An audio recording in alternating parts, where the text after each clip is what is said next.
नमस्कार बंधुगण, आपण केबे एमिति एक स्थान विषय शुणिछंती जेउठी हजार हजार लोक निज शरीर रे लुहा कंटा फोड़ी हुअंती किंतु रक्त टोपाए भी बाहरे नाही। ओडिशार उत्तर सीमांतरे थिबा एक एमिति जाग्रत शैवपीठ जेउठी पत्थररू चंदनर बास्ना आसे। बालेश्वर जिल्लार जलेश्वर निकटरे अवस्थित बाबा चंदनेश्वर महादेव मंदिर। जानती कि एठारे भगवान शिव कौनसी मूर्ति रूपरे नुहे बरं एक स्वयंभू लिंग रूपरे पूजा पाती। आजिर एही वीडियो रे आमे जानिबा एही मंदिरर इतिहास, एठाकार प्रसिद्ध उड़ा पर्वर रहस्य एवं भक्तमानकर अतुट विश्वास विषय रे। तेबे वीडियोटी को शेष जाए निश्चय देखंतु। चंदनेश्वर मंदिर ओडिशा एवं पश्चिम बंगर सीमा निकटरे अवस्थित। जलेश्वर ठारू प्राय 30 किलोमीटर दूर रे एही पीठ रहिछि। कुहा जाए एठारे बाबा चंदनेश्वर अति जाग्रत। इतिहास कुहे अनेक वर्ष पूर्वे एही अंचल घंच जंगल रे परिपूर्ण थिला। स्थानीय लोकंक कहिबा कथा एठारे एक गाई प्रतिदिन एक निर्दिष्ट स्थान रे निजे निजे क्षीर ढाळुथिला।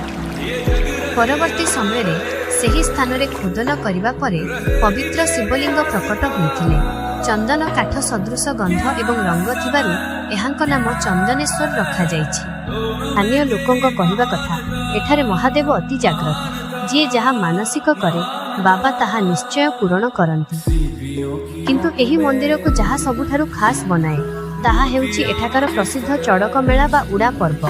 प्रतिवर्ष पणा संक्रांति समय रे एठारे एक अद्भुत दृश्य देखिबाकू मिले। हजार हजार भक्त जहांकू भक्ता कुहा जाए सेमाने निज शरीर को कष्ट देई बाबा को आराधना करंती। केही खाली पादरे जळंता निया उपरे चालंती तो केही कंटा बिछा सेयरे सुअंती। आउ सबुठारु रोमांचकर हेउछि उड़ा। एक विराट बाउंस खुंटरे भक्तंकु बांधी आकाशरे जोररे घुरा जाए। विज्ञान दृष्टिरु एहा असंभव लागिपारे किंतु भक्तंक भाषारे एहा हेउछि बाबांक कृपा जेउथि पई सेमानंकु कष्ट अनुभव हुए नाही। आजिकाली एही मंदिर केवल एक धार्मिक स्थान नहीं बरं एक प्रमुख पर्यटन स्थल। मंदिरर चतुर्पार्श्वरे थिबा प्राकृतिक सौंदर्य आपणकु विमोहित करिदेब।